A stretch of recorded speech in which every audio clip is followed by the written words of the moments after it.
unpack. We unpack. We unpack. Coming to you live, Boxingego unpack. Yeah. We unpack.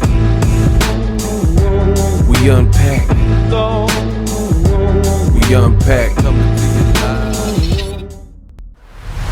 live. I do believe Oscar De La Hoya continues to throw shots at fellow Dazn promoter Eddie Hearn.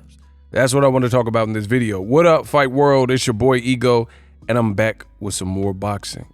Oscar De La Hoya continues to throw shots and stones at Eddie Hearn of the UK. He doesn't like him. He doesn't respect his promotional style, and that's really evident by any interview or any statement or any tweet that he's released.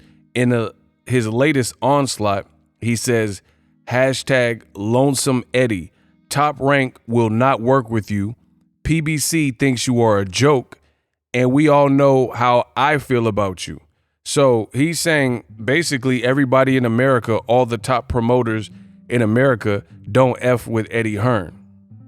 Now, what does this mean? First of all, I mean, he's partly right.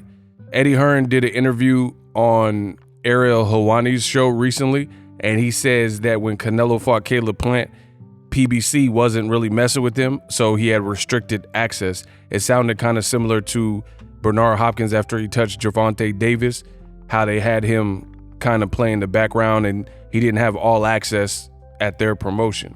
So Eddie Hearn has confirmed that PBC don't really mess with him.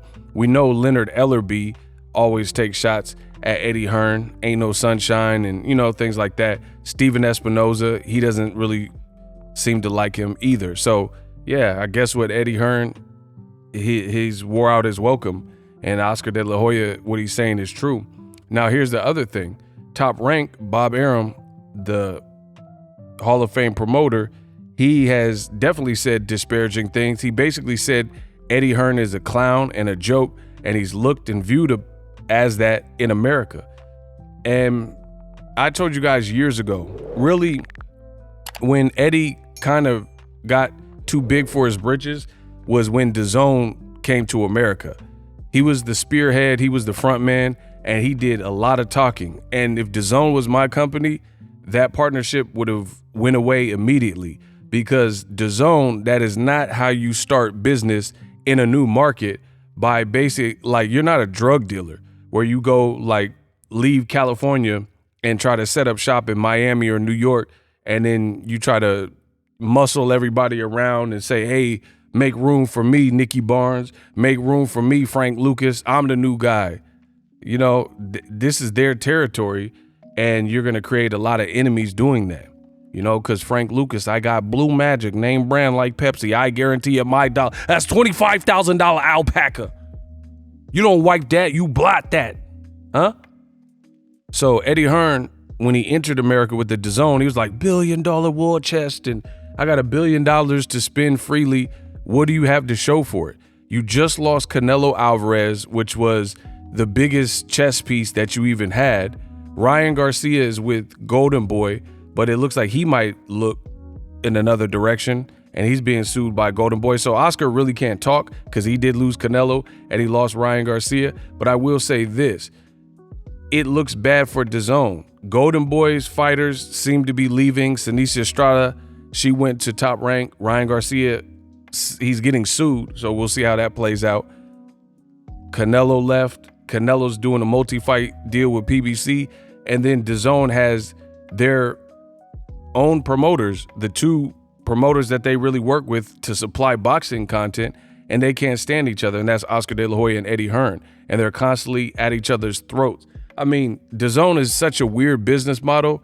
It's a conflict of interest. That's like somebody working at Target, and then they go home and they make anti-Target videos on their TikTok and say Target's a horrible place, it's a sweatshop, everybody hates it, the managers suck. You will get fired.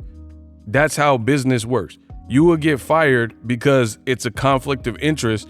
They're trying to pull in new customers and they got sales and promotions, and you're trying to deter people from coming to Target with slander videos that are going viral on TikTok. I mean, it will never work. And if you look at it, that's kind of what we're seeing on Dazn. You got Oscar De La Hoya. He's saying nothing nice about Eddie Hearn or Eddie Hearn shows.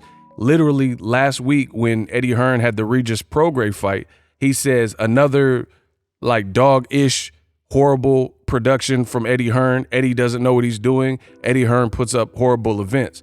Why on earth would someone want to buy Dazn if one promoter, and in America, let's be real, Oscar De La Hoya got a gold medal for us. Eddie Hearn hasn't really done nothing for us. Oscar De La Hoya represented the United States. So in America, I would say he has a bigger voice, like people, because he was a fighter and he, again, medaled. He got a gold medal, fought Floyd, fought Pacquiao. I want to, it's up to my promoter, right? So De La Hoya in America, he's more of that dude, you know, even with his ups and downs, people know him. They know the brand, right? People don't really know Eddie Hearn. Like you can ask somebody who has a mild attraction to boxing who Oscar De La Hoya is, but you can't, in America, you can't ask them who Eddie Hearn is. They wouldn't know who that was unless they're an avid boxing follower in America, right? So you got him throwing stones and dissing Eddie Hearn and saying his production is horrible. Meanwhile, Dazn is raising their prices every so often, trying to make money back because they're spending too much money. They had Canelo. His events really weren't profitable, and now he's a free agent and he served his contract. And now he's about to make bigger fights that like whatever 3 fights, mark my words, whatever 3 fights Canelo does on Dazn will be better than all 12 of his fights or however many fights he has on Dazn. It'll be bigger and more lucrative, and the money will make a lot more sense. Mark my words, because it's going to be guys like Charlo or Benavidez or Errol Spence. You know what I'm saying? It's going to be names like that. So, of course, these are bigger fights, and they're going to have better undercards, a better production value, and Showtime's killing right now. PBC's killing right now. So this looks very bad, the inner turmoil between Oscar and Eddie Hearn. And again, Dazn has some serious problems. If I was Lynn Blavnik, I'll probably fire everybody and, you know, pull the plug on this adventure, because how is it going to work when you got your promoters bickering like little kids, arguing like siblings and stuff, bad-mouthing each other? Oscar De La Hoya is telling Eddie Hearn to shut up and his events suck. Why does someone want to buy that? Why would you want to buy Dazn if you can't get along, and every opportunity Oscar's going to throw shots at Eddie Hearn, vice versa? Eddie Hearn's like, oh, Oscar doesn't know what he's doing. You know, he's about to lose Ryan. It's just all negative, a toxic environment. And that's really not beneficial to business, you know? And the thing with me is I don't play about my money, yo. I'm never going to let some BS get in the way of me making dividends and making them increments. It just doesn't make sense. So it seems like Oscar and Eddie Hearn, they're grown men, 40, mid 40, 50-year-old men bickering like little kids. It seems like they would at least come together or at least keep it cool. Like I remember I used to date this girl and she really loved that Sex and the City show. So I used to watch, you know, keep it real, I used to watch some of it with her when I was kicking it because she wanted to watch it or whatever. I know some dude's gonna try to act tough like, oh man, you watch that? Man, if you had a bad one, you would watch it. She was bad with green eyes. You better stop. But anyway, long story short, Sex and the City, Sarah Jessica Parker and Kim Cattrall, they played friends on the show, but they don't like each other in real life. They had a lot of like behind the scenes beef. That's why when they did the reboot, initially Kim Cattrall didn't go back to the series, right? They didn't really get along. But the point I'm making is they're about their bread. They had a successful show on HBO, and neither one of them is going to let the other person or their indifference get in the way of them coming together and pretending to be friends on this show so they can both be professional and get that bag, you know? And I can respect that. And I've heard about that on plenty of movie sets where this guy, I mean, LL Cool J and Jamie Foxx had a fight on Any Given Sunday. And I wish Jamie a speedy recovery. Definitely an inspiration on my channel. But they had a fight. They still were able to finish the movie despite getting in a fist fight. You see what I'm saying? But you got Oscar De La Hoya and Eddie Hearn, and for whatever reason, they can't put their differences aside to try to run the business. It's just like constant shots. And if anything, you're helping your enemies. You're helping Top Rank and helping PBC shine because you guys are ishing on your own product and then trying to sell it and raising the prices. Dazn's already more expensive than Amazon and Netflix and all these other apps that are popular in America. So good luck. That's my thoughts. We unpack. Attention, all YouTube content creators. If you follow my channel, you'll know I use TubeBuddy. Take your channel to the next level with TubeBuddy, which is the ultimate tool for your YouTube success.